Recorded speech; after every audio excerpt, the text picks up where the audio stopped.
Անսպասելի և աննախադեպ, հենց այսպես կմնա վարչապետ Սեբաստիան Լեկորնուի այսօրվա հրաժարականը Ֆրանսիայի նորագույն պատմության մեջ։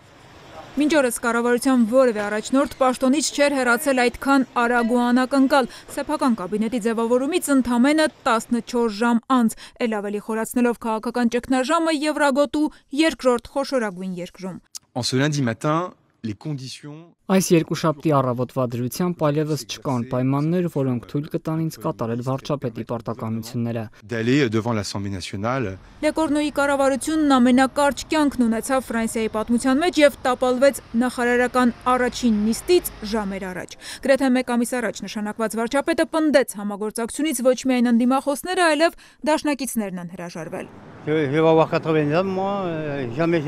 Ես այս տարի կդառնամ 80 տարեկան, սրա նման բան երբեք չեմ տեսել։ Ամեն մեկն իր մասին է միայն մտածում, ամեն մեկն ուզում է իր ճանապարհն առաջ տանել, սա նորմալ չէ, ամոթալի է անգամ։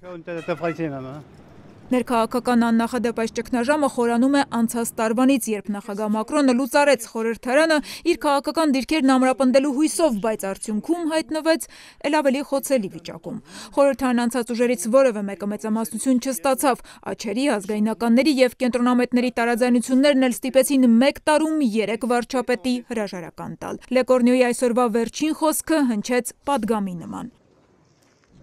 Il faut toujours préférer son pays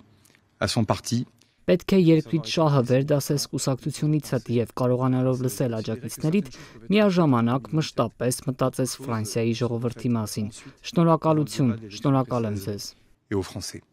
Merci à toutes et à tous. Je vous remercie. 39-ամյա Լեկորնյուն անցած գրեթե մեկ տարում Ֆրանսիայում հրաժարական ներկայացրած արդեն երրորդ վարչապետն էր և 6-րդը 2022 թվականից ի վեր։ Վիճակագրություն, որ շոկի է ենթարկել ոչ միայն երկրի ներքաղաքական դաշտն, այլև ազդել տնտեսության վրա և հանգեցրել Եվրամիության արժույթի կտրուկ անկման։ Լեկորնուի հայտարարությունից անմիջապես հետո եվրոն 0.7%-ով արժեզրկվեց։ Ֆրանսիական ֆոնդայի բորսայի Պարի Սեղասենի ցուցանիշը նվազեց միանգամից 2%-ով, բանկային բաժնետոմսերը 4-ից 5։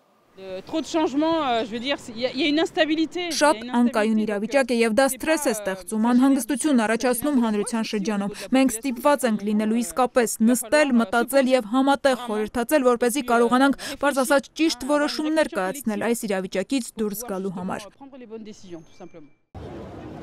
Լեկորնուի իրավիճակից դուրս գալու փորձերը փաստացի տապալվեցին, երբ նա կառավարությունը ձևավորելիս նախապատվությունը տվեց իր նախորդի Ֆրանսուଆ Բայրուի կադրերին։ Պաշտպանության նախարարի պաշտոնը վստահեց էկոնոմիկայի նախկին նախարարին, էկոնոմիկայի նախարարի պաշտոնը էներգետիկայի և արդյունաբերության նախկին նախարարին, արդարադատության, արտաքին ու ներքին գործերի նախարարներին էլ վերանշանակեց իրենց պաշտոններում։ Արդյունքում նոր կաբինետից դժգոհ մնացին թե աջերը, թե ձախերը։ Հիմա երկու թևն էլ պնդում են, թե կենտրոնամետ նախագահ Մակրոնը կամ պետք է հրաժարական տա, կամ գնա արտահերթ խորհրդարանական ընտրությունների։ Այս ֆարսը պետք է արագ ավարտվի, քսում գրել է ծայրահեղ աչերի առաջնորդ Մարին Լը Պենը։ Անցած ամիսներին նախագահ Մակրոնը, որի պաշտոնավարումն ավարտվելու է 2027-ի մայիսին, բազմիցս է բացառել թե հրաժարականի, թե արտահերթ խորհրդարանական ընտրությունների տարբերակները։ Այսօր Ելիսեյան պալատը միայն մեկ սեղմ հաղորդագրություն է տարածել, թե նախագահն ընդունել է Լեկորնուի հրաժարականը, ոչինչ ավելին։ Ինքը Մակրոնը դեռ չի խոսել։